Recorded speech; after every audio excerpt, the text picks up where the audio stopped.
நம்ம Ashwin sweets and snacks export பண்றதுக்கு 7373041434 மற்றும் www.ashwinsweets.com கான்டாக்ட் பண்ணுங்க. காமெடி உலகின் கைப்புள்ளையாக உச்சத்தில் இருந்த வடிவேலு எந்த அரசியல் சாயத்தை பூசிக்கொள்ளாமல் ரசிகர்கள் அனைவரையும் சிரிக்க வைத்துக் கொண்டிருந்தார்.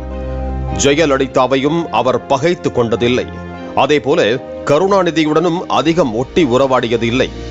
இரண்டு கட்சிகளுக்குமே பொதுவானவராக இருந்து வந்தவரை 2011ஆம் ஆண்டு தல சீக்கிரம் வெளியே வாத்தல என்கிற ரேஞ்சுக்கு அழைத்து தங்களுக்கு ஆதரவாக சட்டமன்ற தேர்தலில் பிரச்சாரம் செய்ய அழைத்தது திமுக.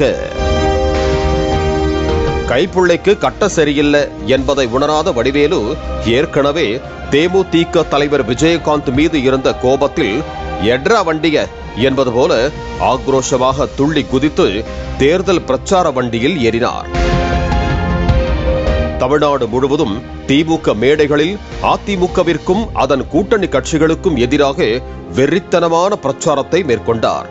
அதிலும் குறிப்பாக அதிமுக கூட்டணியில் இணைந்த தேமுதிக தலைவர் விஜயகாந்துக்கு எதிராக கேலி, ஜாலி, கிண்டல் என நீ வேணா சண்டைக்கு வாடா என்ற ரேஞ்சுக்கு வம்புக்கு இழுத்து அதிதீவிர பிரச்சாரம் மேற்கொண்டார்.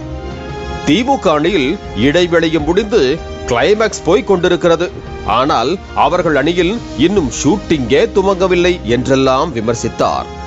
விஜயகாந்தை எதிர்த்து போட்டியிடுவீர்களா என அப்போது ஊடகங்கள் எழுப்பிய கேள்விக்கு அவர் எந்த தொகுதியில் போட்டியிட போகிறார் என்பதை முதலில் அறிவிக்கட்டும், அதன் பிறகு எனது முடிவை சொல்கிறேன் என கெத்தாக கூறினார். சிரிப்பொலிகளால் அதிர்ந்தன வடிவேலுவின் பிரச்சார கூட்டங்கள். அம்மா, தாயே என மேடையில் கையெடுத்து கும்பிட்ட வடிவேலு தேர்தல் பிரச்சார கூட்டத்தில் தன்னை எம்ஜிஆர் என்று கூறிக்கொள்பவரை ஜெயலலிதா ஏற்கிறாரா என்றெல்லாம் விமர்சித்தார்.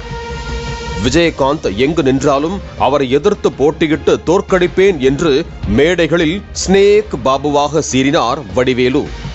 எம்ஜிஆர் பாடல்களை எல்லாம் பாடி விஜயகாந்தை கேலி செய்தார். சிங்கம் களம் இறங்கிடுச்சு டோய் என்பது போல அவருக்கு ஆதரவாக திமுகவினர் உசுப்பேற்றி ஆர்ப்பரித்தனர். அப்படி வடிவேலுவை உசுப்பேற்றி களம் இறக்கியவர் மூக்க அழகிரி என கூறப்பட்டது. அதே நேரம் விஜயகாந்த் ஒரு கூட்டத்தில் கூட வடிவேலு குறித்து எதுவுமே பேசாமல் இருந்தார். வடிவேலுவின் விமர்சனங்களுக்கு எதிர்வினை ஆற்ற வேண்டாம் என தனது கட்சி நிர்வாகிகளுக்கும் அறிவுறுத்தி இருந்தார் விஜயகாந்த். இந்த நிலையில்தான் 2011 சட்டமன்ற தேர்தலின் முடிவால் சந்திரமுகி வீட்டுக்குள் நுழைந்து அலறி துடித்து உறைந்து போன முருகேசா வடிவேலுவாக மாற்றியது. ஆம், திமுக படு தோல்வியை சந்தித்தது. ஜெயலலிதா முதலமைச்சரானார். யாரை எதிர்த்து உக்கிரமாக பேசினாரோ வரலாற்றில் இல்லாத அளவுக்கு தேமுதிக தலைவர் விஜயகாந்த் எதிர்க்கட்சி தலைவரானார்.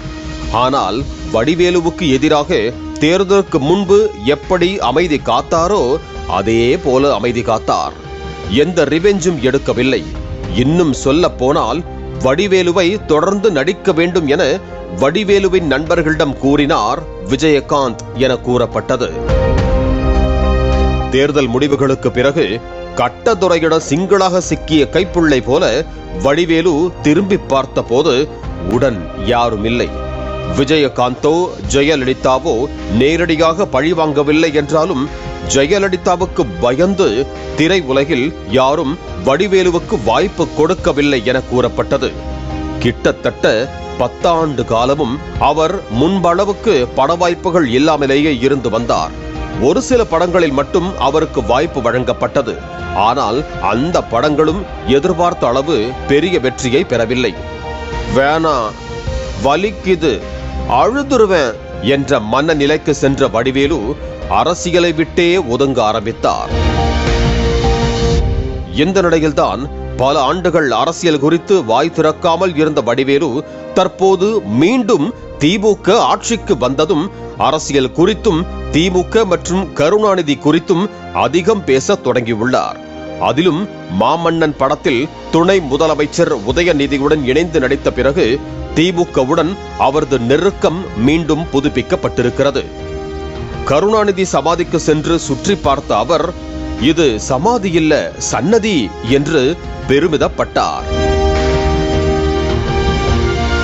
இதனைத் தொடர்ந்துதான் சென்னையில் நடைபெற்ற முதலமைச்சர் ஸ்டாலின் பிறந்தநாள் கொண்டாட்ட நிகழ்ச்சியில் கலந்து கொண்டு வருகின்ற 2026ஆம் ஆண்டு சட்டமன்ற தேர்தலில் முதலமைச்சர் ஸ்டாலின் தலைமையில் திமுக 200 தொகுதிகளுக்கு மேல் கைப்பற்றி மீண்டும் ஆட்சியை பிடிக்கும் என பேசினார் வடிவேலு.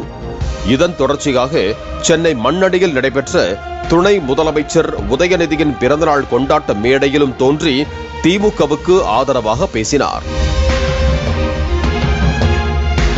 அப்படி பேசும்போது 2026இல் தமிழக முதலமைச்சர் தான் மீண்டும் முதலமைச்சர் என்பதில் மாற்று கருத்து இல்லை. எங்கு பார்த்தாலும் திமுக நிறம்தான். 200 நிச்சயம், அதற்கு மேல் லட்சியம். உதயநிதி சுறுசுறுப்பான எறும்பு போல எப்போதும் இருப்பார். அவன் போடும் சண்டையெல்லாம் நமக்கு சாதகமாகத்தான் உள்ளது. எல்லாம் உடையது. நம் கூட்டணியை உடைக்க முடியாது.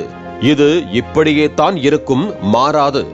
2026 தேர்தல் என்ற போரில் வெற்றி பெற்று முதல் பரிசை பெற வேண்டும் என்று பேசியவர், உண்டு உண்டு என்று நம்பி காலை எடு, இங்கு உன்னை விட்டால் பூமி ஏது கவலை வீடு என்ற எம்ஜிஆர் பாடலை பாடினார். 2026ல நம்ம ஐயா மாண்புமிகு தமிழக முதலமைச்சர் தான் திருப்பி முதலமைச்சர் 100% உண்மை.